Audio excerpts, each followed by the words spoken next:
اعوذ باللہ من الشیطان الرجیم بسم اللہ الرحمن الرحیم ان اللہ وملائکتہ یصلون علی النبی یا ایہا الذین آمنوا صلوا علیہ وسلموا تسلیما اللہم صلی علی سیدنا و نبینا و شفیعنا و مولانا محمد وعلی آل محمد وبارک وسلم۔ محترم خواتین و حضرات، السلام علیکم۔ پیام صبح کے ساتھ ایک بار پھر حاضر میں ہوں آپ کا میزبان انیق احمد۔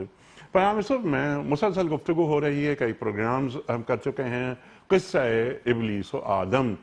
خواتین و حضرات، سورہ اعراف میں، سورہ بقرہ میں بھی ہم پڑھ چکے ہیں اور سورہ اعراف میں بھی اب آیا ہے یہ قصہ۔ اللہ تعالیٰ فرما رہا ہے ملائکہ سے کہ سجدہ کرو آدم کو، ملائکہ سجدہ کرتے ہیں لیکن ابلیس سجدہ نہیں کرتا۔ اللہ تعالیٰ پوچھتا ہے کہ تم نے سجدہ کیوں نہیں کیا؟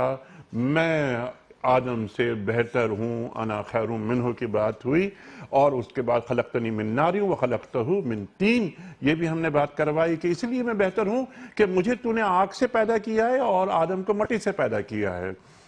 باتیں ہو چکی ہیں اس پر بہت ساری، اور ہمارے علماء نے ایک ایک نقطے کو تفصیلاً بیان فرمایا۔ اللہ تعالیٰ ارشاد فرماتا ہے کہ تو نے تکبر کیا، تو یہاں نہیں رہ سکتا، تو جا، اور اس کو ذلت کی خلت پہنا کر روانہ کر دیا گیا۔ خواتین و حضرات، اللہ تعالیٰ سے مہلت مانگ رہا ہے۔ کس وقت کی مہلت، کس دن تک کی مہلت، اس پر بھی ہم نے بات کروائی کہ یہ وہ دن کہ جس دن پہلا سور پھونکا جائے گا، قیامت تک کے لیے نہیں۔ بہت ساری باتیں اس ذیل میں بھی ہو گئی ہیں۔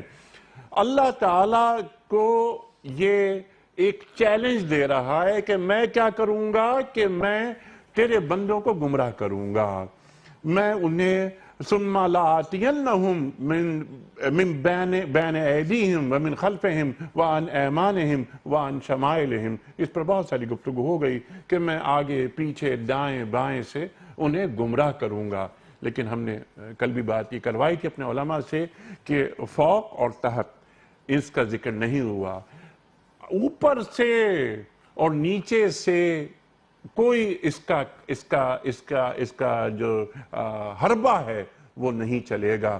ہم نے یہ بات کروائی تھی کہ دعا کے لیے ہاتھ اٹھتے ہیں اور نیچے سجدے کے لیے پیشانی جاتی ہے، تو دعا کے لیے اللہ تعالیٰ سے مدد مانگی جاتی ہے اور سجدے میں پھر اللہ تعالیٰ سے قربت اختیار کی جاتی ہے اور اللہ تعالیٰ کو اپنا بنا لیا جاتا ہے۔ خواتین و حضرات، بہت ساری باتیں اس ذیل میں ہوئی، گفتگو وہی جاری ہے۔ اب اللہ تعالیٰ ارشاد فرما رہا ہے، جو آج ہم بات کروائیں گے اپنے معزز علماء سے، آیات 18 اور 19 میں اللہ تعالیٰ ارشاد فرماتا ہے کہ اب اللہ تعالیٰ شیطان سے یہ کہتے ہیں کہ تو نکل جا یہاں سے، تو ذلیل ہے اور ٹھکرایا ہوا ہے، جو تیری پیروی کرے گا ان کو اور تجھے میں جہنم میں ڈال دوں گا۔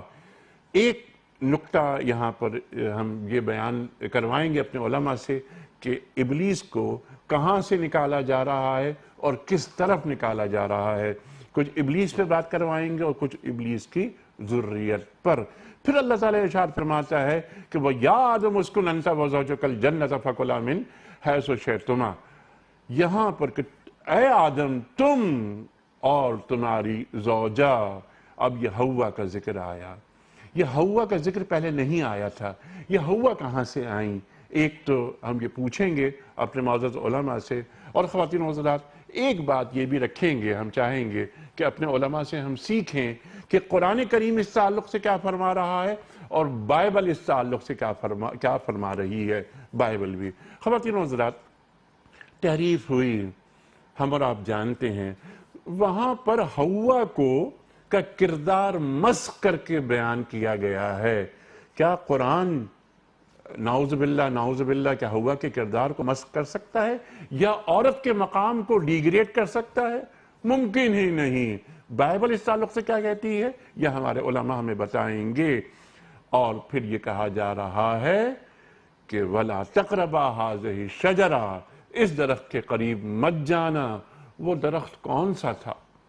یہ بھی ہمارے علماء ہمیں تعلیم کریں گے۔ فَتَكُونَ مِنَ الظَّالِمِينَ، دیکھو اگر تم گئے اس درخت کے پاس تو تم ظالموں میں شمار ہوگے۔ یہ آیات ہم سے کیا مخاطبت کر رہی ہیں، ہمیں کیا درس دے رہی ہیں، یہ بھی ہم جانیں گے مفتی احمد عفنان صاحب سے۔ کراچی میں تشریف فرما ہے ہمارے ملک کا ایک بہت اہم نام، بڑا مقبول اور معروف نام۔ خواتین و حضرات، مفتی احمد عفنان صاحب کی جس بات سے میں بہت زیادہ متاثر ہوں وہ یہ کہ علوم جدید پر گہری نگاہ رکھتے ہیں۔ دنیا میں کیا ہو رہا ہے اس سے مکمل آپ واقف ہیں۔ ایسے جید علماء کی، ایسے باخبر علماء کی ہمارے دین کو، ہمارے ملک کو، ہمارے معاشروں کو شدید ضرورت ہے۔ فارغ التحصیل جامعۃ الرشید۔ اور خواتین و حضرات، تشریف فرما ہیں محترم سید عدنان کاکا خیل صاحب اسلام آباد میں۔ مولانا میں آپ کا بڑا شکر گزار، آپ تشریف لائے۔ ہمیشہ کی طرح آج بھی ہم آپ سے بہت سیکھیں گے۔ خواتین و حضرات، میں کیا تعارف کرواؤں مفتی سید عدنان کاکا خیل صاحب کا، الفاظ کو ضائع کرنے کے مترادف ہے، ایک خلقت کے آپ محبوب۔ آغاز کرتے ہیں پروگرام کا تلاوت قرآن کریم سے، سورہ اعراف آیات 18 اور 19۔ اعوذ باللہ من الشیطان الرجیم، بسم اللہ الرحمن الرحیم۔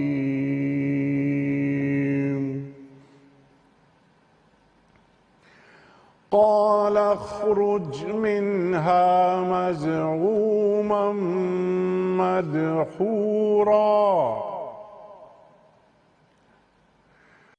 لمن تبعك منهم لأملأن جهنم منكم أجمعين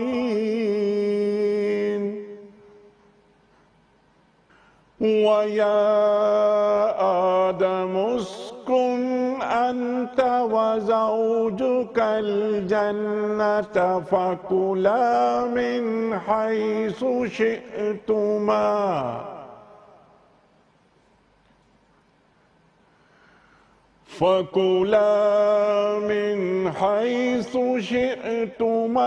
ولا تقربا هذه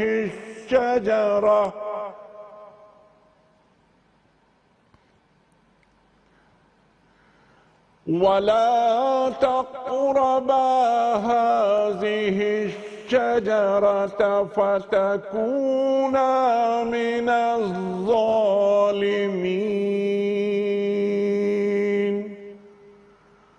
صدق اللہ العظیم۔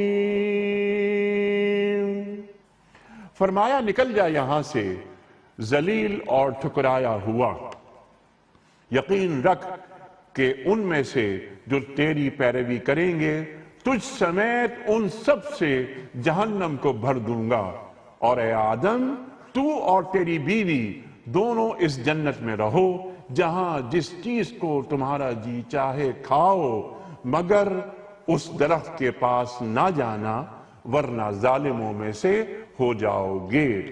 صدق اللہ العظیم۔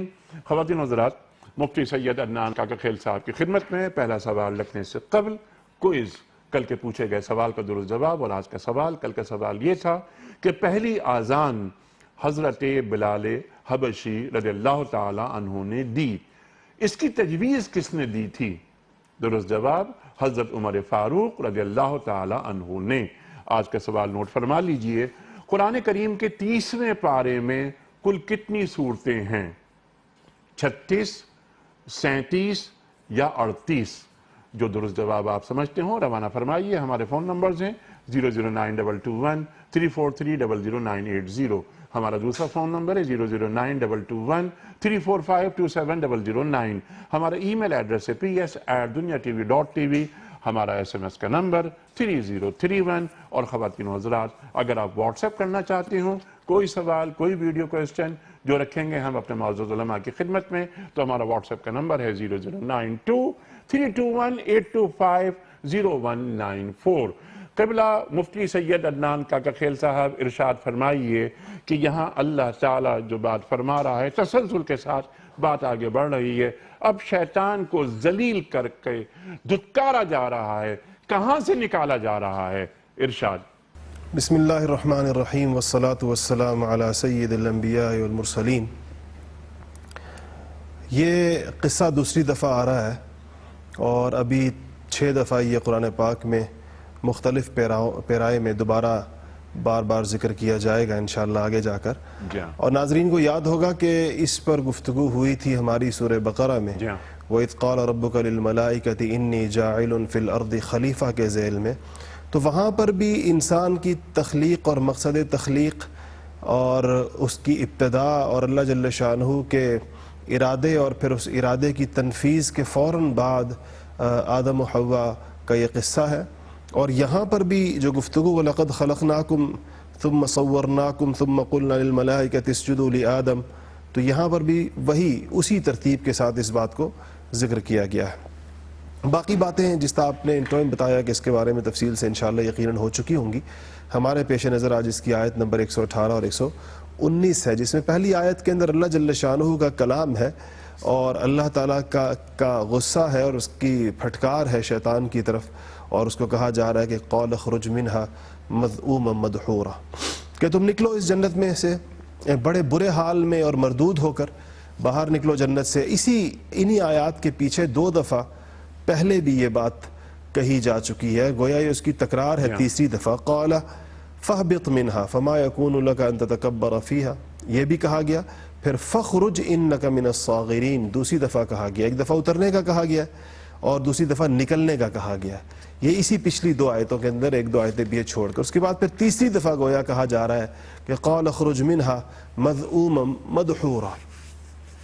شیطان کو یہاں علماء نے ایک بڑا دلچسپ سوال بھی اٹھایا ہے کہ شیطان کا اللہ جل شانہ کی بارگاہ میں بڑی ڈھٹائی کے ساتھ ایک طویل مکالمہ ہوا ہے، جس میں اس نے پہلے تو مہلت مانگی ہے اور مہلت مل جانے کے بعد اس نے کہا ہے کہ لَأَقْعُدَنَّ لَهُمْ صِرَاطَكَ الْمُسْتَقِيمَ، اور پھر یہ کہا ہے کہ یعنی میں ان کے تمام رستوں کے اندر بیٹھوں گا، اور لَآتِيَنَّهُمْ مِنْ بَيْنِ أَيْدِيهِمْ وَمِنْ خَلْفِهِمْ وَعَنْ أَيْمَانِهِمْ وَعَنْ شَمَائِلِهِمْ، تفصیل کے ساتھ اپنے ارادے اور اپنے عزائم کا اظہار کیا ہے اللہ جل شانہ کے سامنے، اور گویا کہ بڑی بے شرمی کے ساتھ کہہ رہا ہے کہ یا اللہ جس مخلوق کو تو جنت بھیجنا چاہتا ہے، یا جس مخلوق کو اپنی پیدا کر کے جس سے تیری بڑی محبت اور تیرا بڑا تعلق ہے اور جس پر تو بڑا شفیق اور بڑا مہربان ہے، جس سے فرشتوں کو جس سے سجدہ تو کروا رہا ہے اور اس کی عزت و شان بڑھا رہا ہے اور مجھ پر فضیلت دے رہا ہے، مجھ پر فضیلت دے رہا ہے، میرے سمیت تمام آسمانی مخلوق پر جو لکھوکھا سالوں سے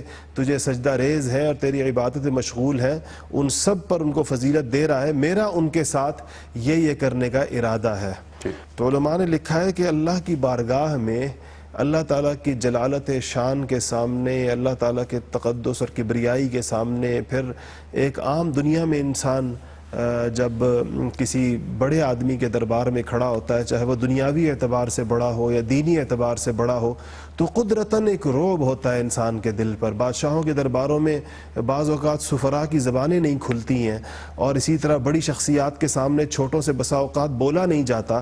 تو اللہ جل شانہ کی بارگاہ میں اللہ تعالیٰ کی عظمت اور جلالت کا تو کوئی تصور بھی نہیں کیا جا سکتا، اس کے سامنے اس قدر لب کشائی اور اتنی لمبی داستان ترازی اور اتنی لمبی بات چیت شیطان نے کی۔ تو علماء نے یہاں ایک نکتہ مفسرین نے بڑا خوبصورت مستنبط کیا ہے کہ جب اللہ جل شانہ کسی سے ناراض ہوتے ہیں اور اللہ تعالیٰ کسی پہ لعنت اور پھٹکار فرماتے ہیں، تو اس کے قلب کے اوپر مخاطب کی عظمت اور مخاطب کا مقام اس کے قلب کی نگاہوں سے گویا مستور فرما دیتے ہیں، اس کا خیال اس کو نہیں رہتا۔ اور یہ دنیا میں بھی ہوتا ہے کہ انسان بعض اوقات بہت بڑے بڑے عظیم لوگوں کے دامن سے الجھنا شروع کر دیتا ہے اپنی حیثیت کو فراموش کر کے، تو وہ بھی در حقیقت اس کے اوپر اللہ تعالیٰ کی جانب سے یہ ایک ابتلاء اور آزمائش ہوتی ہے کہ ان لوگوں کی عظمتیں اللہ کے نزدیک ان کے مقامات جیسے انبیاء علیہ السلام کے ساتھ اور اس کے بعد پھر دیگر بزرگ شخصیات اور ہستیوں کے ساتھ ہر دور میں لوگ الجھے ہیں اور ان کی کسر شان کرنے کی کوشش کی ہے، تو وہ یہ اسی یہ جو شیطان اور یہاں پر جو مکالمہ ہو رہا ہے یہ اسی کا تسلسل ہے جس کو ہم دنیا میں بھی مختلف مواقع پر دیکھتے ہیں. تو اللہ جل شانہ نے فرمایا کہ تم نکلو اس میں سے، جنت میں سے نکلو. کہاں سے نکلے یہ آپ نے پوچھا. یہ ایک مشہور تفسیر کا مسئلہ ہے کہ آدم علیہ السلام جو تھے وہ جنت عدن میں تھے یا ان کے لیے کوئی خاص جنت بنائی گئی تھی یا وہ فقط آسمانوں میں تھے. تو اس کے بارے میں مفسرین کی آراء مختلف ہیں، لیکن ہمارے نزدیک راجح تفسیر یہی ہے کہ وہ جنت میں ہی تھے، جس کو جنت عدن جو ہے. بعض حضرات کہتے ہیں کہ جنت سے مراد باغ ہے جس کے گرد باڑ ہو، تو جب بھی باڑ ہوگی اور باغ ہوگا تو وہ جنت کہلائے گی. تو یہ کوئی اور جنت تھی، یہ وہ والی جنت نہیں ہے جہاں مسلمانوں نے جانا ہے. اور خاص طور پر قدیم مفسرین میں سے اعتزال کی طرف رخ رکھنے والے حضرات کا یہ زیادہ وہ رہا ہے. لیکن جمہور مفسرین کی رائے یہی ہے کہ یہ یہی جنت ہے اور آدم علیہ السلام اسی جنت میں تھے. باقی شیطان وہ یہ سارے میرا خیال ہے کہ گفتگو اس پر ہو چکی ہوگی کہ جب وہ ایک دفعہ تھا تو شیطان نے جنت تک گیا دوبارہ کیسے اور وسوسہ کیسے ڈالا اور وہ تو دور تھا. اگلی آیت میں آ رہا ہے شیطان لیبدیا. انشاءاللہ اس پر بات کروائیں گے آپ سے بھی، لیکن فی الحال ہم یہ بات یہ کر رہے ہیں کہ ایک تو جنت سے نکال دیا، دھتکار دیا، ذلیل کر کے اللہ تعالیٰ نے شیطان کو، کیونکہ کسی متکبر کی جگہ جنت نہیں ہوا کرتی اور اس کو ذلت کی خلت پہنا کر روانہ کر دیا. اب یہاں پر کیونکہ ذرا ہم کچھ ایک ایک لفظ پر بات کروا لیتے ہیں آپ سے. ایک تو مجموعی جو منظرنامہ ہے وہ کیا ہے، مرکزی خیال کیا ہے. لمن تبعک منہم، جو تیری اتباع کریں گے تجھ سمیت ان سے میں جہنم کو بھر دوں گا. ارشاد. بسم اللہ الرحمن الرحیم، والصلاة والسلام علی نبیہ الکریم، اما بعد. مولانا دران صاحب نے جیسی خوبصورت بات کی ہے، میں کوشش کروں گا کہ کچھ نہ کچھ اس ماحول کو اچھا تو نہیں کر سکتا برقرار رکھوں تاکہ وہ ماحول کچھ قائم رہے. اللہ مجھے توفیق دے اس بات کی. یہ ایک بڑا عجیب اللہ تعالیٰ کی طرف سے اس پر مزید ایک وعید ہے کہ اور اللہ کی شان استغنا کا مظاہرہ ہے. یعنی وہ اللہ کو ایک طرح کی ایک دھمکی دے رہا ہے کہ تو نے جو مخلوق پیدا کی ہے اور جس کی وجہ سے تو مجھے دھتکار رہا ہے، میں ان سب کو جہنم گمراہ کروں گا، تو اللہ تو کیا کر لے گا.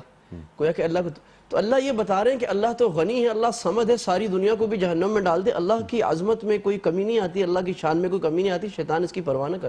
لَأَمْلَأَنَّ جَهَنَّمَ مِنْكُمْ أَجْمَعِينَ. دو باتیں یہاں ہیں. پہلی بات تو شیطان کی پیروی کون کریں گے، اور دوسری بات یہ ہے کہ وہ جو نہیں کریں گے ان کے بارے میں کیا ہیں. تو میں دو آیتوں کا حوالہ دوں گا. سورہ اسراء میں یعنی سورہ بنی اسرائیل میں اور سورہ سبا میں اللہ نے اسی بات کو کیا کہ جب شیطان نے کہا نا کہ لَأُزَيِّنَنَّ لَهُمْ فِي الْأَرْضِ، میں زمین میں ان کو گناہوں کی چیزیں خوشکن کر کے دکھاؤں گا، گناہ اور حرام لذتوں کو مزہ کر کے دکھاؤں، ان کے پیچھے بھاگیں گے. اور اللہ کو مخاطب کر کے کہہ رہا ہے وَلَا تَجِدُ أَكْثَرُهُمْ شَاكِرِينَ. یہ جن بندوں کو تو نے پیدا کیا نا ان میں اکثر ناشکرے ہوں گے، شکر گزار نہیں بنیں گے تجھے. تو اللہ تعالیٰ نے آگے سے جواب دیا شیطان میں تجھے اور ان سب کو جہنم میں ڈال دوں گا، میری عظمت میں کوئی فرق نہیں آئے گا، لیکن ایک بات تو بھی سن لے، ان عبادی لیس لک علیہم سلطان. میرے چند خاص بندے ایسے ہوں گے تو ٹل لگا لے، ایری چوٹی کا زور لگا لے، وہ تیرے وسوسے میں نہیں آئیں گے. الا عبادک منہم المخلصین ان عبادی لیس لک علیہم سلطان. میرے خاص بندے، یعنی عبادی کی جو نسبت ہے نا، جیسے کوئی کہتا ہے نا کہ کسی بندے پر ناز ہے کہ میرا یہ ملازم یہ میرا آدمی ہے، مان اللہ تعالیٰ فرما رہے یہ میرے خاص بندے ہیں اور ان پر تیرا زور نہیں چلے گا. ان خاص بندوں کی صفت کیا ہے جو شیطان کے زور سے بچ جائیں گے. شیطان زور کیسے چلاتا ہے یہ اللہ نے دوسری آیت میں کہا الشیطان یعدکم الفقر ویأمرکم بالفحشاء. شیطان جس طرح بہکائے گا دو بنیادی اصول ہے. ایک تو فقر کا زور لگائے گا، پیٹ کا، کہ یار یہ حرام نہیں کھاؤ گے اور جوا نہیں کھیلو گے، جھوٹ نہیں بولو گے، چوری نہیں کرو گے، کرپشن نہیں کرو گے، بیوی بچوں کو کھلاؤ گے کہاں سے. ایک تو اس راستے سے آتا ہے، مفلسی کا ڈراوے دے گا. دوسرا فحشاء، بے حیائی، لذت کی گن لگاتا ہے اور لذت کی دھن لگاتا ہے اور حوث کو بھڑکاتا ہے. ایک بے حیائی اور حوث اور مرد و عورت کا اختلاط اور یہ جو ویلیوز ہیں اس کو ختم کرتا ہے اور حجاب کے پردے اٹھاتا ہے، یہ کرتا ہے اور خوشکن کر کے دکھاتا ہے کہ یہ تمہاری لذت ہے اور یہ تمہارے مزے ہیں. تو اللہ تعالیٰ فرما رہے ہیں کہ جو میرے بندے اس سے بچیں گے ان کی صفت شکور ہے. اللہ بھی یہ کہہ رہا ہے, شیطان بھی یہ کہہ رہے ہیں, وَلَا تَجِدُ أَكْثَرُهُمْ شَاكِرِينَ, اور اللہ فرما رہے ہیں کہ شکورا, میرے خاص شکر گزار بندے. تو اس سے مراد یہ ہے, یہاں پتہ لگ رہا ہے قرآن کی زبان میں کہ شکر ایک ایسی چیز ہے کہ وہ شیطان کے وسوسوں سے بچائے گی. بظاہر بڑی معمولی چیز نظر آ رہی ہے, لیکن اگر اس کی گہرائی میں جائیں تو بہت بڑی چیز ہے. یعنی شیطان کے وسوسوں سے بچنے کا مطلب یہ ہے کہ اللہ تعالیٰ جس نے یہ آسمان و زمین ہمارے لیے بنایا اور نعمتوں کی بے بہا برسات ہم پر برسا دی جو ہمہ وقت برس رہی ہے, اس کا 24 گھنٹے شکر ادا ہو. اب شکر کا مفہوم یہ ہے کہ تو زبان سے الحمدللہ اللہ کی شکر, اور اصل شکر یہ ہے, صوفیاء نے اس کی بڑی اچھی تعریف کی کہ خالق کی نعمت کو خالق کی مرضی کے مطابق گزارا جائے, اس کی مرضی کے خلاف نہ گزارا. اللہ نے آنکھ دی ہے, آنکھ کا شکر یہ کہ اللہ کی مرضی کے مطابق اٹھے اور اللہ کی مرضی جہاں نہ وہاں گر جائے. اللہ نے زبان دی ہے, زبان کا شکر یہ ہے کہ اللہ کی جہاں مرضی ہو وہاں چل جائے, جہاں مرضی نہیں ہے, غیبت ہے, مسلمان کی چغلی ہے, جھوٹ ہے, بہتان ہے, وہاں زبان رک جائے. ہاتھ ہے, اس کا شکر یہ ہے کہ جہاں اللہ چلائے وہاں چلے. پاؤں ہے, اس کا شکر یہ ہے کہ حرام جگہوں کی طرف, کلبز کی طرف, غلط جگہ نہ چلے, مسجد کی طرف, اچھی جگہوں پہ حلال تجارت کی طرف قدم چلے. تو یہ اللہ کی نعمتوں کا شکر ہے. تو شیطان کے پیچھے اکثر لوگ چلیں گے, اس لیے کہ اکثرہم لا یعقلون, جمہوریت القرآن کی زبان میں اکثر لوگ عقل نہیں رکھتے, اکثر لوگ فہم نہیں رکھتے, اکثر لوگ عقل سے نہیں سوچتے, وہ پیٹ سے یا شہوت سے سوچتے ہیں. امام راضی نے نقطہ بیان کیا کہ اکثر لوگ شہوت اور پیٹ سے سوچتے ہیں, عقل سے نہیں سوچتے. اور جو عقل کے سے سوچنے والے ہیں وہ اللہ خود فرما رہے وَقَلِيلٌ مِّنْ عِبَادِيَ الشَّكُورُ, شکر گزار بندے تو تھوڑے ہی ہوں گے. تو ہمیں یہاں یہ کوشش کرنی چاہیے, یہاں سے سبق یہ مل رہا ہے کہ ہم ان تھوڑوں میں شامل ہو جائیں. ایک دعا, ایک بزرگ نے ایک دیہاتی کو دیکھا کہ وہ دعا کر رہا ہے اور بڑی عجیب کہ اللہ مجھے اپنے تھوڑے بندوں میں بنا لے. تو انہوں نے کہا کہ یہ تو کیا دعا کر رہا ہے کہ اللہ مجھے تھوڑے بندوں میں بنا لے. کہا آپ نے نہیں سنا اللہ تعالیٰ قرآن میں فرماتے ہیں وَقَلِيلٌ مِّنْ عِبَادِيَ الشَّكُورُ, شکر گزار بندے تھوڑے ہوں گے. تو میں کہہ رہا ہوں اللہ مجھے ان تھوڑوں میں بنا دے جن پر تو خاص انعام و اکرام دنیا میں اور آخرت میں فرمائے گا. تو ان لوگوں سے ایک حدیث سنا کے اپنی بات مکمل کرتا ہوں. ایک دفعہ حدیث میں کہ جہنم اور جنت کا مکالمہ ہوا. جہنم نے کہا کہ میں زیادہ بڑی ہوں, کہ میرے اندر تو الجبابرہ والمتکبرون, بڑے بڑے لوگ تو میرے پاس ہیں, سیٹھ, بڑے بڑے بڑے چودھری اور بڑے ذمہ دار اور بڑے حکومتیں چلانے والے اور دنیا میں بڑی حیثیت والے, وہ تو میرے اندر ہیں. جبارون والمتکبرون. جنت نے کہا بھئی میرے پاس تو ضعفاء اور مساکین ہیں, غریب لوگ اور کمزور لوگ وہ میرے پاس. تو جہنم نے کہا میں زیادہ بڑی ہوں. اللہ تعالیٰ نے فرمایا کہ جہنم تم میرا عذاب ہو اور جنت تم میرا ثواب ہو. وَلِكُلِّ مِنْكُمَا مَلْءٌ, یہ جو لفظ ہے نا لَأَمْلَأَنَّ, میں بھروں گا. اللہ نے کہا تم دونوں کو بھرا جائے گا, تم دونوں کو بھرا جائے گا اور برابر برابر بھرا جائے گا. دونوں کے اندر برابر آدمی اللہ تعالیٰ ڈالیں گے. اور جہنم کو بھرنے کا یہ ہوگا کہ جہنم آخر میں بھری نہیں جائے گی, وہ کہے گی اور حل من مزید. تو اللہ جل شانہ اپنا قدم مبارک اس کے اوپر جیسے اللہ کی شان ہے رکھیں گے اور پھر وہ چپ ہو جائے گی اور دروازہ بند ہو جائے گا. تو یہ تھا تفسیر تھوڑی سی کہ لَأَمْلَأَنَّ جَهَنَّمَ. ٹھیک. اچھا میں چاہ رہا ہوں کہ اس سے پہلے کہ میں مفتی صاحب کی طرف چلوں اور پھر اگلی آیت کا آغاز کرواؤں, کہ ایک نقطہ شاید یہ بھی یہاں بیان ہو رہا ہے کہ دیکھو وہ لوگ جو شیطان کی پیروی کرتے ہیں وہ جہنم ان کا ٹھکانہ ہوگا, کیونکہ اللہ تعالیٰ یہاں فرما رہا ہے کہ جو تیری پیروی کریں گے تجھ سمیت میں انہیں جہنم میں ڈال دوں گا. تو شیطان کی پیروی آدمی کو جہنم, اور شیطان کو ہم سے حسد ہوا تھا اس لیے کہ اصل مقابلہ تو ہم سے ہے. وہ 24 گھنٹے اس زور میں ہے کہ وہ کسی طرح ہمیں بھی اٹھا کر اپنے ساتھ جہنم میں چلائے تاکہ اپنی حسد کی آگ کو تھوڑا سا سکون اس کے. اور ہم سے یعنی عصیان اور معصیتیں ہوتی رہیں تاکہ اللہ کے سامنے اسے کہنے کا یہ جواز ہو کہ دیکھیے اس لیے میں نے سجدہ نہیں کیا تھا انسان کو. مفتی صاحب آگے ہم آتے ہیں, لیکن اگر آپ چاہتے ہیں کہ پچھلی آیت کو بھی مکمل کریں تو آپ یقیناً کیجئے گا, لیکن میرا سوال آپ کی خدمت میں اب یہ ہے کیونکہ بڑا موضوع سامنے آ رہا ہے کہ اللہ تعالیٰ اب ارشاد فرما رہا ہے حضرت آدم علیہ السلام سے کہ تم اور تمہاری بیوی جاؤ رہو اسکن, ایک تو اسکن کی بات ہو رہی, انت و زوجک. ہوا, اب یہ ہوا کہاں سے آئیں ذرا یہ ارشاد آپ فرمائیے, اور جو تمہاری مرضی جو چاہو سو کھاؤ ارشاد فرمائیے. اور میں نے انٹرو میں ایک بات کہی تھی کہ بائبل ہوا کے تعلق سے کیا فرماتی ہے اور قرآن ہوا علیہ السلام کو کہاں رکھتا ہے. ارشاد. جی ماشاءاللہ بہت اچھی گفتگو ہو گئی پچھلی آیت پر جو مفتی احمد عفنان صاحب نے فرمائی.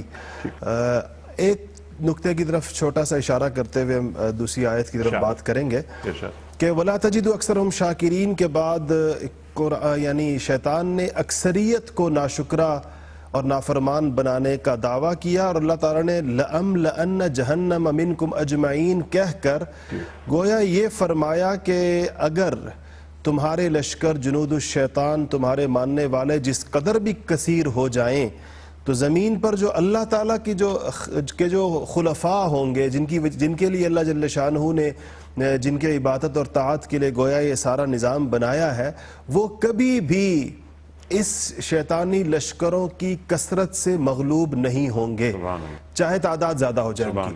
یہ لوگ مغلوب. اس سے پتہ چلتا ہے کہ اہل حق کا قلیل ہونا، جیسے بھی مفتی صاحب نے کہا کہ وہ قلیل من عبادی شکور، کہ اہل حق کا قلیل ہونا یہ کبھی بھی جس کو کہنا چاہیے کسی عیب کی بات نہیں ہے. اور اس سے ہمارے مغربی جمہوریت کے اس متعین پیمانوں پر بھی زد پڑتی ہے جس میں ان کے نزدیک فقط عددی تکثیر کسی بھی کام کے لیے لازمی شرط ہے، اور اگر عددی اکثریت نہ ہو تو ان کے نزدیک کسی قسم کا کوئی بھی چیز ثابت نہیں ہو سکتی. یہ صرف کوئی واحد دنیا کا ایسا طے شدہ اور اٹل اصول نہیں ہے. اگر ایسا ہوتا تو ہمیشہ پھر اہل حق کو اور ہمیشہ نیکوکاروں کو کثرت میں رکھا جانا لازمی ہوتا. وَيَا آدَمُ اسْكُنْ أَنْتَ وَزَوْجُكَ الْجَنَّةَ، آپ نے حوا علیہ السلام کی بات کی. یہاں اللہ جل شانہ اس کے بعد آدم سے علیہ السلام سے خطاب فرما رہے ہیں. اسکن، سکونت اردو میں بھی لفظ استعمال ہوتا ہے اور کسی جگہ ٹھہرنے کے معنی بھی ہوتا ہے.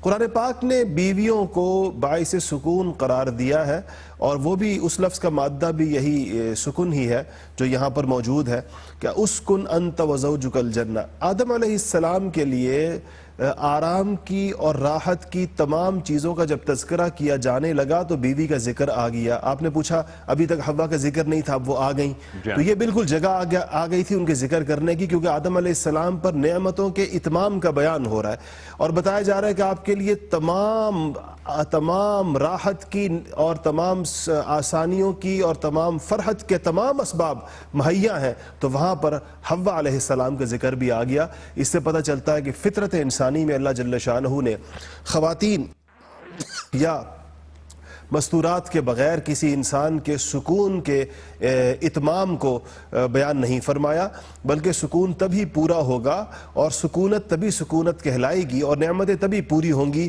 جب اس میں خواتین بھی ساتھ شامل ہوں گی. خواتین یہاں پر زوجوں کا یعنی بیوی کی صورت میں. اور وہ پھر اس کی اگلی تفصیل کہ جب وہ معاشرت بنے گی تو اس میں خواتین اپنے تمام رشتوں میں، چاہے وہ بہن کی صورت میں ہو، بیٹی کی صورت میں ہو، ماؤں کی صورت میں ہو، جن سے خاتون جس رشتے کی صورت میں بھی ہوگی جس انسان کے پاس وہ جن رشتوں میں، تو وہ اس کے لیے لیکن بیویوں کا ذکر علیحدہ سے بار بار کیا گیا ہے. انت وزوجک الجنہ، تو جنت کے اندر ان کو کہا جا رہا ہے. اور پھر کہا ہے فَكُلَا مِنْ حَيْثُ شِئْتُمَا، پھر کھانے کی آزادی دی جا رہی ہے کہ کھائیے پوری جنت کے اندر. حَيْثُ شِئْتُمَا یعنی کوئی جگہ بھی متعین نہیں ہے. اصل میں آزادی کی ایک منظر کشی کی گئی ہے. آپ پر یہ پابندی نہیں ہوگی کہ یہ کھائیں اور یہ نہ کھائیں، اور آپ پر یہ پابندی بھی نہیں ہوگی یہاں کھائیں اور یہاں نہ کھائیں، یا اس وقت کھائیں اور اس وقت نہ کھائیں. مکمل آزادی ہوگی. بس ایک بات ہے وہ آگے دیکھ کے وَلَا تَقْرَبَا هَذِهِ الشَّجَرَةَ، باقی ساری جنت آپ کے لیے جائز، باقی سب کچھ آپ کے لیے حلال، آپ کے لیے طیب، آپ کو اس کی اجازت اور آپ کو کھلی چھوٹ. بس فقط وَلَا تَقْرَبَا هذه الشجرہ، یہ جو ایک درخت ہے اس کے قریب مت جائیے. یہ منظر اس دنیا میں بھی احکامات خداوندی کے ساتھ بہت زیادہ مماثل ہے. اب آپ دیکھیں کہ اللہ جل شانہ نے دنیا میں چند چیزوں پر پابندیاں عائد فرمائی ہیں، دنیا میں جو نعمتیں پیدا کی ہیں، اور باقی سب کو مباح قرار دیا. آپ دیکھ لیں، کوئی گننا شروع کرے کہ مشروبات میں سے حرام چیزیں زیادہ ہیں یا حلال اور جائز چیزیں زیادہ ہیں طیب. کتنے بے شمار قسم کے پھلوں کے جوس اور پانی اور اس کے بعد جو اس سے مرکبات بنتے ہیں، لیکن 2-3-4 قسم کے مشروبات ہوں گے، کچھ غلاظتیں ہوں گی اور کچھ نشاور اشیاء ہوں گی. اس سے منع فرمایا. اسی طرح کھانے پینے کے اندر بھی گوشت کی کتنی اقسام، جائز اقسام کو دیکھیے اور ان کی انواع کو دیکھیے اور ناجائز کو دیکھیے، بہتات اور کثرت دیکھیں کہ جائز چیزوں کی زیادہ ہے یا ناجائز چیزوں کی زیادہ ہے. تو جائز سے پورا اور حلال چیزوں سے پورا عالم بھرا ہوا نظر آتا ہے، اور اس پر یوں سمجھیں کہ فنگر ٹپس پر گنی جا سکتی ہیں وہ چیزیں جو ناجائز اور حرام ہیں، اور یہی آزمائش ہے. اور کہا گیا ہے کہ دیکھو اتنا کچھ جائز ہے اور اتنا کچھ حلال ہے، اس میں سے یہ حرام ہے، اس کی طرف نہیں جانا دنیا میں کہا. تو آدم علیہ السلام کو بھی یہ کہا گیا اور حوا علیہ السلام کو، دونوں کو، کہ آپ دونوں اس کے قریب نہ جائیے، فتکونا من الظالمین، اگر آپ جائیں گے اس کے پاس تو پھر آپ نقصان اٹھانے والوں میں سے ہو جائیں گے. یہ ظلم کا لفظ نقصان اٹھانے کے معنی میں فلا تظلم منہ شیئا، فلم تظلم منہ شیئا قرآن پاک میں آتا ہے کہ تو یہ ظلم کم نقصان اٹھانے کے معنی میں بھی آتا ہے. بعض مفسرین نے، بعض مترجمین نے اس کا ترجمہ گناہگار کے معنی میں بھی کیا ہے. اس کی تھوڑی سی تفصیل ہے جو انشاءاللہ بیان کریں گے. انبیاء علیہ السلام کی عصمت سے متعلق جو چیزیں ہیں، تو یہ ایک چیز جو ان کے سامنے رکھی گئی کہ آپ کے لیے پوری جنت اور آپ کی اہلیہ کے لیے بھی جہاں مرضی آپ ٹھہریں. دوسری بات جو آپ نے کہی کہ جو بائبل میں حضرت حوا علیہ السلام کا ذکر ہے، جو پوری عیسائیت کے لٹریچر میں خواتین کے حوالے سے جو انتہائی عجیب و غریب قسم کا ایک رویہ ہے، جس کے نتیجے میں ان کے ہاں نیک لوگوں کے لیے اور مذہبی پیشواؤں کے لیے شادی بھی کوئی جائز چیز نہیں سمجھی جاتی، اور خاتون کو برائی کی اور گناہ کی جڑ سمجھنے کا، معصیت کی اور نافرمانی کی جڑ سمجھنے کا جو عیسائی تصور ہے عیسائیت کی مذہبی لٹریچر میں، اس کی ابتدا حضرت حوا علیہ السلام سے کی جاتی ہے. اور یہ سارا کا سارا معاملہ جو کچھ ہوا، یہ قصہ اپنی بگڑی ہوئی شکل میں اور اپنی تحریف شدہ شکل میں بائبل کے مختلف نسخوں کے اندر مختلف انداز میں ذکر کیا گیا، لیکن ان سب میں جو چیز مشترک ہے، بائبل کے 13-14 مختلف ورژنز میں جو چیز مشترک ہے وہ یہ ہے کہ اس سب کی، اس پوری نعوذ باللہ اس پوری معصیت کی اور نافرمانی کی یا اس حرص و ہوس کی پوری ذمہ داری انتہائی بعض اوقات تو بڑے شرمناک الفاظ میں حضرت حوا علیہ السلام کے سر پہ دھر دی گئی ہے کہ یہ ان کی وجہ سے ہوا جو کچھ ہوا، اور انہوں نے اپنے شوہر کو بھی گمراہ کیا اور اپنے شوہر کے بھی جنت سے نکلنے کی وجہ بنی، اور خود بھی. اور حالانکہ پورے قرآن پاک میں 8 جگہ پر یہ قصہ آیا ہے، کہیں پر بھی حضرت حوا علیہ السلام کے اوپر ایسا کوئی الگ سے الزام نہیں دھرا گیا جس سے جس کو بعد میں متوارث کیا گیا، اور اس کو خواتین کی سرشت میں قرار دے کر عیسائیت نے کی مذہبی تعلیمات نے پوری انسانیت کو خواتین سے مجتنب اور کنارہ کش رہنے کا پیغام دیا. ٹھیک ہے، بالکل. مفتی صاحب، اب میں آپ کی خدمت میں جو 2-3 باتیں یہاں اسی گفتگو سے مربوط میں چاہتا ہوں. ایک تو آپ یہاں پر آدم اور حوا، ان کا تعلق، آدم کی ملاقات حوا سے، اس جانب کچھ آپ ہماری علمی کمی کو دور فرمائیے، اور یہ بھی فرمائیے کہ یہاں پر وَلَا تَقْرَبَا هَٰذِهِ الشَّجَرَةَ، یہ جو کس شجر کی بات ہو رہی ہے؟ بعض مفسرین نے اسے گندم کا درخت بتایا ہے، اس حوالے سے کیا ہے؟ اور یہ کہ فَتَكُونَ مِنَ الظَّالِمِينَ، یہاں کیا اللہ تعالیٰ فرما رہا ہے؟ بسم اللہ الرحمن الرحیم. یہ جو اسکن انت وزوجک الجنہ ہے، یہاں پر یہ بڑا لطیف سا اشارہ ہے کہ کوئی انسان اپنی بیوی کے بغیر کامل نہیں ہے، اور کوئی بیوی اپنے شوہر کے بغیر کامل نہیں ہے. یعنی انسانیت کا کمال اس وقت آتا ہے جب وہ ازدواجی رشتے میں منسلک ہوتا ہے. یعنی عجیب بات ہے کہ دنیا جب پیدا ہو رہی ہے تو پہلا رشتہ اللہ تعالیٰ جو بنا رہے ہیں وہ میاں بیوی کا رشتہ بنا رہے ہیں، اور جنت میں جانے کے بعد ساری عبادات ختم ہو جائیں گی، 2 چیزیں رہ جائیں گی، اور ایک ایمان اور ایک یہ میاں بیوی کا رشتہ، یہ جنت میں بھی باقی رہے گا. یہ ختم نہیں. مفسرین نے بڑی تفصیل سے اس کو لکھا ہے. اس کی وجہ یہ لکھی ہے کہ دین کے جو کام ہیں، دین و دنیا چلانے کے، وہ کامل اور متکامل اسی وقت ہوتے ہیں جب رشتہ ازدواج میں منسلک ہوا جاتا ہے، میرج ہوتی ہے، اس کے بغیر نہیں ہوتا. بے حیائی سے بچنا، ایک دوسرے کے باہم گھر اور باہر کے کاموں کو بیلنس کر کے چلانا، اور اپنی عقل کو کامل کرنا، اور ایک دوسرے کے مشورے سے سارا نظام چلانا، اور توالد و تناسل انسانیت کو بڑھانا، یہ سارا کچھ اس سے منسلک ہے. اور اللہ نے پہلے بناتے ساتھ ہی یہ نہیں کہا کہ مرد اور عورت کو بنا دیا، اللہ نے شوہر اور بیوی بنائی ہے. یہ بڑی اہم بات. اللہ نے مرد عورت نہیں بنایا، اللہ نے شوہر اور بیوی بنائی ہے. سبحان اللہ. یعنی یہ اللہ تعالیٰ بتا رہے ہیں کہ ان میں جو ایک فطری رشتہ جو ہو سکتا ہے وہ ہے ہی میاں بیوی والا، اور رشتے جتنے ہوں گے وہ غیر فطری، غیر انسانی، حضرت آدم علیہ السلام اپنے بابا کی روش سے ہٹے ہوئے رشتے ہیں. وزوجک الجنہ. تو لہٰذا انسانیت کے لیے یہ ایک حدیث میں ہی آتا ہے کہ ایک جو غیر شادی شدہ آدمی ہے اس کی مثال ایسی ہے جیسا کہ اس کی اور شادی شدہ آدمی کی جیسے مجاہد اور گھر میں بیٹھنے والے کی ہو کہ جہاد کے وقت جو نہ بیٹھے. اور ایک روایت میں یہ بھی آیا ہے, روح البیان میں روایت ہے اگرچہ, کہ وہ ایسا ہے کہ غیر شادی شدہ آدمی کی 70 نوافل وہ شادی شدہ آدمی کے 2 نوافل کے برابر ہے, 2 رکعت نوافل کے برابر, یعنی اتنا اس کا اجر بڑھ جاتا ہے کیونکہ اس کا دین بڑھ جاتا ہے. اور حدیث میں بھی یہ کہا گیا کہ دین بڑھانے کے لیے شادی کرو, یعنی جب انسان شادی کر لیتا ہے تو نصف دین گویا کہ اس کا کامل ہوتا ہے, اس لیے وہ زوجک الجنہ کہا گیا. یہاں کہا گیا اسکن انت و زوجک الجنہ, اسکن کی نسبت حضرت آدم علیہ السلام کی طرف کی. اس پہ مفتی عدنان صاحب نے کیا خوبصورت ماشاءاللہ اشارہ فرمایا کہ اسکن یہاں سکون سے بھی ہے کہ تم اپنی بیوی سے سکون حاصل کرو. اور ایک اور یہ ہے کہ آدم علیہ السلام کو کہا کہ سکونت یعنی ٹھہرنا, قرار جو ہے وہ تمہارے اوپر ہے. تو اس سے یہ اشارہ ہے اس بات کی طرف کہ گھر فراہم کرنا یہ مرد کی ذمہ داری, عورت کی نہیں ہے. گھر مرد فراہم کرے گا اور عورت اس کے ساتھ رہے گی, یہ مرد کی ذمہ داریوں میں آتا ہے. آگے فکلا میں دونوں کو برابر کر دیا, تم دونوں مل کے کھاؤ, کیونکہ اباحت اٹھانا یہ دونوں کے لیے برابر ہے. ہمارے لیے کیا سبق ہے اس میں؟ ایک بات کی طرف مفتی عدنان صاحب نے اشارہ کیا کہ دنیا میں مباحات بہت زیادہ ہیں, جائز چیزیں, حرام چیزیں بہت تھوڑی سی ہیں. ایک صوفیانہ بات میں سلوکی عرض کر دوں, وہ ابھی ایک بڑے شیخ نے, شیخ ہادی رحمہ اللہ تعالیٰ گزرا کرتے تھے, ایک سلسلہ سلوکیہ کے بڑے تھے.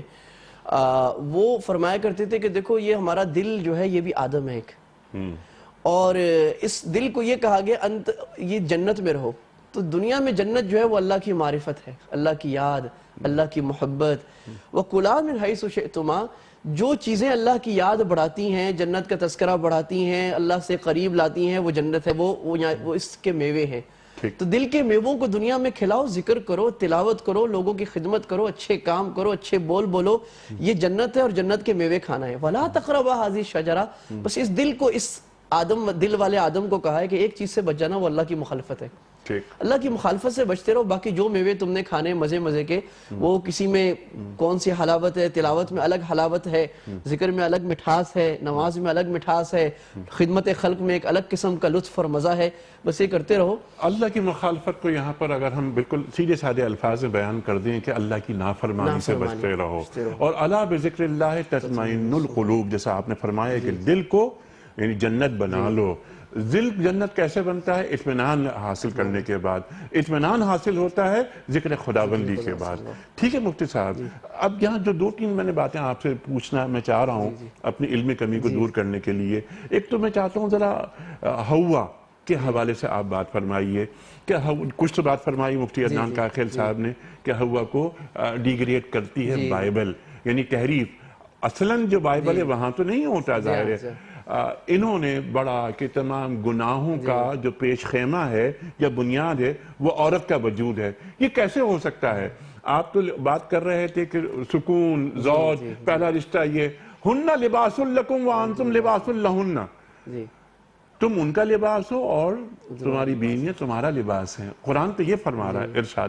جی, یہ اصل میں بائبل میں سب سے زیادہ تفصیل سے جو یہ the story of Adam and Eve ہے, یہ جینیسس میں ہے. جینیسس کا معنی ہی the beginning, یعنی پہلا چیپٹر, یعنی جس طرح ہماری بخاری میں بدء الخلق ہے. اس میں بہت ساری باتیں تو مشترک ہیں. مثلا حضرت حوا کو آدم علیہ السلام کی پسلی سے بنایا, یہ حدیث میں یہی بات ہے. بہت ساری باتیں مشترک ہیں, لیکن جو ایک باتیں ہیں جو ذرا سی بڑی یعنی ایک تو یعنی قابل اشکال ہے, اس میں ایک بات تو یہی ہے کہ یہ کہا گیا کہ آدم سے جب پوچھا خدا نے, وہ پورا ہے کہ why did Thor do this, یہ کیوں کیا, تو انہوں نے کہا کہ مجھے حوا نے کہا تھا, میں نے کیا. سارا بلیم ان کے اوپر ڈال دیا. اور پھر دوسری بات یہ ہے کہ اس کو حضرت آدم اور حوا کے عمل کی وجہ سے ساری انسانیت پر ایک نحوست گویا کہ اس کو کرس بنا دیا گیا ہے کہ حوا تمہاری وجہ سے کرس یہ ہوگا کہ دنیا کی ساری عورتوں کو بچہ پیدا کرتے ہوئے ایک پین ہوگا. تو یہ جو پین ہے اس کو ایک نحوست کہا گیا ہے. اسلام اس کو برکت کہتا ہے اور ایک اجر میں اضافی کی چیز سبحان اللہ, سبحان اللہ. یہ اجر ہے عورت کا. اللہ تعالیٰ نے اجر بنائے تاکہ اولاد کو احساس ہو کہ ماں کتنے مشکل سے مجھے لاتی ہے اور ماں کی قدر کرے وہ. جی, کیونکہ ماں کے قدموں میں جنت کو رکھوانا تھا. اس کو قرض کہہ رہی ہے. اس طرح حضرت آدم علیہ السلام کو کہا چونکہ تم نے حوا کی بات مانی, پھر وہی حوا کی طرف کہ چونکہ تم نے حوا کی بات مان لی لہٰذا قرض یہ تم اب زمین میں, اب پہلے تم مزے سے کھانا کھا رہے تھے, اب تم محنت کی کمائی سے خون پسینے سے کھاؤ گے, یہ تم پر نحوست ڈال دی. اللہ تعالیٰ یہ فرما رہے ہیں کہ ایک خلاف اولا کام حضرت آدم اور حوا سے ہوا. ایک بات تو یہ ہے کہ دونوں کو قرآن جو ہے وہ برابر ٹھہرا رہے ہیں. فنسیا آدم کہا اور یہ کہا کہ تم دونوں نے جو یہ کام کیا ہے، فَقُلَا تمہیں کہا گیا تھا وَلَا تَقْرَبَا هَذِهِ الشَّجَرَةَ، تو دونوں نے برابر گناہ کیا، لہٰذا دونوں برابر کے شریک ہو، کسی ایک ڈسکریمنیشن نہیں ہے. جو آج مغرب ہمیں کہہ رہا ہے کہ اسلام جو ہے یہ سیکسز میں ڈسکریمنیشن کرتا ہے، وہ سیکسز میں ڈسکریمنیشن اسلام نے نہیں کی ہے، اسلام نے شروع سے ایکویلٹی بیان کی ہے. تیسری بات یہ وَلَا تَقْرَبَا هَذِهِ الشَّجَرَةَ جو آپ نے سوال کیا، یہ بھی جینیسز میں جو بات آئی ہے بائبل میں، اس قرآن نے دیکھی یہ بات نہیں کی کہ اس شجرہ سے کون سی مراد ہے، نہ حدیث نے بات کی ہے. مفسرین نے اسرائیلی روایات سے کہیں لکھا ہے کہ اس سے گندم کا درخت مراد ہے، کسی نے کہا جی اس سے زیتون مراد ہے، کسی نے کہا کیا مراد ہے. لیکن صحیح بات یہ ہے، تفسیر قرطبی میں یہ بات ہے کہ قرآن اور حدیث نے اسے مبہم رکھا ہے جان بوجھ کے.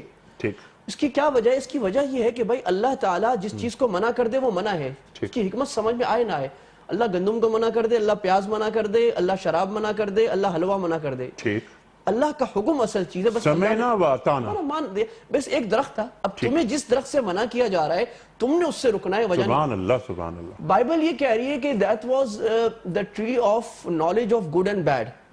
یہ جینیسز میں ہے کہ وہ اچھائی اور برائی کا علم تھا جس سے ان کو منع کیا گیا تھا. اب یہ بات خود قابل اشکال ہے کہ بھی اچھائی اور برائی کا علم تو اللہ کو بتانا چاہیے تھا، اللہ منع کیوں کر رہے ہیں کہ یہ حاصل نہ کرو؟ اور قرآن یہ کہہ رہا ہے کہ فَأَلْهَمَهَا فُجُورَهَا وَتَقْوَاهَا، اللہ نے انسانیت کو پیدا کرتے ہی اچھائی اور برائی کا علم دے دیا، بتا دیا. تو آپ اچھا یہ آپ نے سنا ہوگا نا، بعض لوگ کہتے ہیں کہ جی علم وہ شجر ممنوع تھا. تو بھائی علم شجر ممنوع کیسے ہو گیا؟ یہ تو بائبل پر بڑا اعتراض ہے. علم تو انسانیت کی معراج ہے، اور اللہ تعالیٰ نے فرشتوں اور انسانیت کا جو تقابل کیا تھا اس میں آدم علیہ السلام کی جو اولی صفت بیان کی تھی وہ تھی علم، کہ آدم کو ہم نے علم دیا. تو انسان کی تو اچھی صفت ہے علم، اس سے روکا کیوں جائے گا؟ اور قرآن بار بار زور دے رہا ہے هل يستوي الذين يعلمون والذين لا يعلمون، قرآن کریم فرما رہا ہے. اچھا اب ذرا آ جاتے ہیں، یہ شجرہ کی بات تو ہو گئی. اب یہ جو کہا گیا ولا تقربا، یہ پڑھی، یعنی قرآن کا سبحان اللہ ایک ایک حرف جو ہے نا، مفسرین کہتے ہیں عجائبہ لا تنقطع، اس کے عجائب کبھی ختم نہیں ہوتے، اور غرائب اس کے ہمیشہ رہتے ہیں. ایسی نہر ہے جو جاری ہے. سبحان اللہ. اب یہ نہیں کہا ولا تأکلا، بائبل میں یہ لفظ ہے ڈونٹ ایٹ. قرآن نے یہ نہیں کہا کہ نہ کھاؤ، قرآن نے کہا قریب بھی نہ جاؤ، ڈونٹ اپروچ. یعنی مطلب یہ مبالغہ ہے کہ بھائی جو حرام چیز ہے اس کے قریب، حد کے قریب بھی نہیں جانا. کیونکہ حدیث میں آیا کہ جو آدمی اپنے جانور بادشاہ کی چراگاہ کے قریب چلائے گا وہ کبھی اندر بھی چلا جائے گا.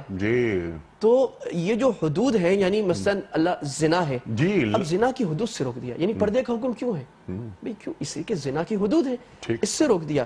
چوری کی حدود سے روک دیا کہ کسی کا مال اس کی دلی رضامندی کے بغیر لینا جائز ہی نہیں ہے. تو حدود سے روک دیا. تو یہ ہمیں خیال کرنا چاہیے کہ ہمیں صرف حرام سے نہیں بچنا، جو چیزیں حرام کے قریب لے جاتی ہیں ولا تقربا، اس کے قریب بھی نہیں پھٹکنا، دور جانا ہے تاکہ ہم بچ سکیں. ہمارے ایک بڑے بزرگ ہیں، انہوں نے ایک بات کہی، کہا کہ ایسا ناممکن ہے، تقریباً وہ کہتے ہیں ایسا ناممکن ہے کہ کوئی آدمی حدود پر کھڑا رہے اور کبھی بھی اندر نہ جائے. جو آدمی لائن آف کنٹرول پہ ہمیشہ کھڑا رہے گا، وہ دیکھا نہیں ہمارے مچھیرے پکڑ لیتے ہیں، جی بالکل، وہ مچھیرے اس لیے پکڑ لیتے ہیں ہندوستان کے، وہ مچھیرے حدود پر فشنگ کر رہے ہوتے ہیں. جو حدود پہ رہے گا وہ اندر چلا جائے گا، لہٰذا دور رہنا ضروری ہے. جی ہاں، مطلب یہ کہ جس پہ اپنا کنٹرول رہے اسی کو لائن بنا لیا جائے، اور اپنے نفس کو ایک لمحے کے لیے بھی خود پر حاوی نہیں ہونے دینا ہے. مفتی صاحب کنکلوڈ فرما دیجئے کہ آج ہم نے کیا سیکھا. ارشاد. بہت اہم نکتے ہیں ان دونوں چیزوں میں. پہلی آیت سے یہ کہ اللہ جل شانہ کی ناراضگی اور غضب ہوا کبر پر، تکبر پر، اپنے آپ کو بڑا سمجھنے پر، اور اللہ تعالیٰ کے احکامات سے روگردانی کرنے پر. اور یہ چیز ہمیشہ ہمیشہ کے لیے رحمت الہی سے دوری کا باعث بن گئی، شیطان کی اللہ تعالیٰ کے غضب اور غصے کا باعث ہوا. اور دوسری بات یہ کہ اللہ جل شانہ نعمتیں عطا فرماتے ہیں، اور بے بہا سب کچھ پیدا ہی انسانوں کے لیے کیا ہے دنیا میں، لیکن چند چیزوں سے منع فرمایا ہے، اور انسان کا فائدہ اور دنیا اور آخرت میں اس کا بچنا اسی میں ہے کہ وہ ان چیزوں سے منع ہو جائے جن چیزوں سے اللہ جل شانہ نے منع فرمایا ہے. اور اگر وہ حلال کی اس کثرت کے باوجود کسی ناجائز اور حرام کی طرف جائے گا انسان، انفرادی حیثیت میں یا کوئی معاشرہ بھی، تو اس کا نقصان وہ اٹھائیں گے دنیا میں بھی اور آخرت میں بھی. اور یہ جو حلال سے حرام کی طرف کا سفر ہوتا ہے انسان کا, یہ ہمیشہ اس کو سمجھنا چاہیے کہ یہ شیطان کے وسوسے اور شیطان کے اس کی طبیعتوں پر غالب آ جانے سے, شیطان کی راہ پر چلنے سے اور اس کی ہدایات پر عمل کرنے کے نتیجے میں انسان گمراہ ہو جاتا ہے اور وہ اللہ تعالیٰ کا رستہ اس سے چھوٹ جاتا ہے. عام انسانوں کے لیے اس میں یہی سبق ہے کہ وہ اس کو اپنے تناظر میں دیکھیں. انبیاء علیہ السلام انتہائی بلند مقام شخصیات ہوتی ہیں اور ان کو اللہ جل شانہ ان سے کبیرہ گناہ سرزد نہیں ہوتے, صغائر جان بوجھ کر سرزد نہیں ہوتے کبھی بھی, اور جو چھوٹے موٹی لغزشیں چوک ان سے ہو جاتی ہے وہ اللہ جل شانہ ان کی معاف فرما دیتے ہیں, اور ان لغزشوں کا تعلق ان کے فرائض منصبی سے کبھی بھی نہیں ہوتا, کیونکہ جن فرائض کے لیے وہ آتے ہیں اس میں اللہ جل شانہ ان کو ہمیشہ سیدھی راہوں کے اوپر رکھتے ہیں. سبحان اللہ, سبحان اللہ.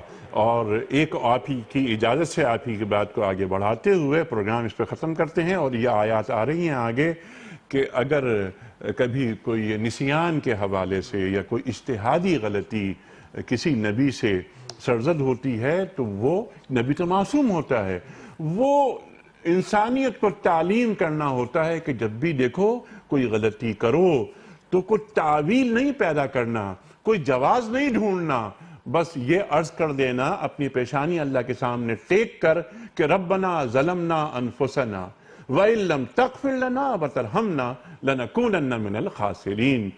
مفتی صاحب میں آپ کا بڑا شکر گزار, مفتی عفنان صاحب بڑا ممنون, آپ دونوں حضرات تشریف لائے, بہت اہم گفتگو آپ دونوں نے فرمائی. خواتین و حضرات, آج کی گفتگو یہاں مکمل ہوئی.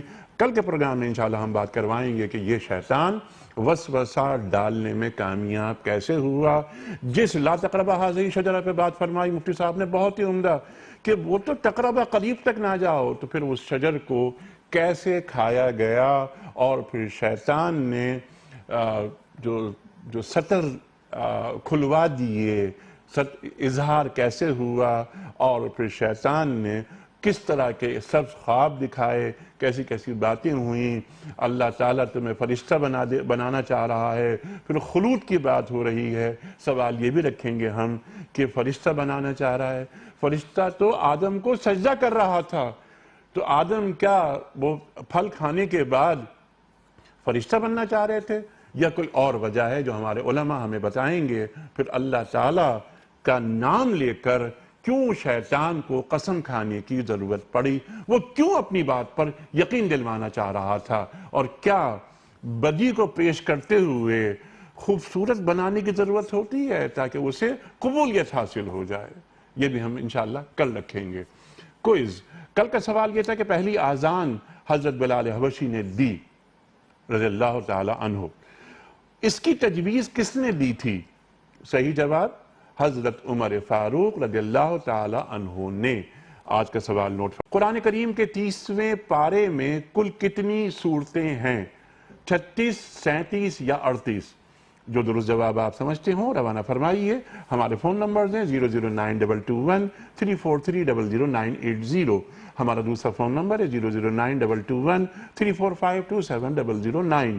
ہمارا ای میل ایڈریس ps@duniatv.tv. ہمارا SMS کا نمبر 3031, اور ہمارا واٹس ایپ کا نمبر ہے 0092321825019 واٹس ایپ پر اپنا کوئی بھی سوال آپ ریکارڈ کروانا چاہیں بھجوائیے ہمیں, ہم اپنے معزز علماء کی خدمت میں رکھیں گے.